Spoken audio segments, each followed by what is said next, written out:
मुंबई महानगरपालिका ही आता खड्ड्यांची राजधानी झाली आहे। मुंबई शहरामध्ये 10 ते 11,000 खड्डे नोंदवले गेलेले आहेत। प्रत्येक पावसाळ्यामध्ये मुंबईकरांचा जीव धोक्यात घालून भ्रष्टाचार उघडपणे समोर येत आहे। महानगरपालिका आत्तापर्यंत खड्डे बुजवण्यासाठी कोट्यावधी रुपये खर्च केले, पण प्रत्यक्षात काय, मुंबईकरांच्या डोळ्यासमोर उड्डाणपूल असेल, मुख्य रस्ते असतील, अंतर्गत रस्ते असतील, त्या ठिकाणी खड्ड्यांचे साम्राज्य झालेलं आहे।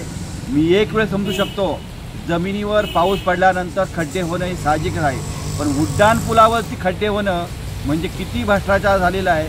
आत्तापर्यंत 6,000 कोटीचे सिमेंटच्या रस्त्याच्या नावाखाली भ्रष्टाचार झाला, आता खड्ड्याच्या नावाने भ्रष्टाचार झालेला आहे। हे खड्डे कोण बुजवणार?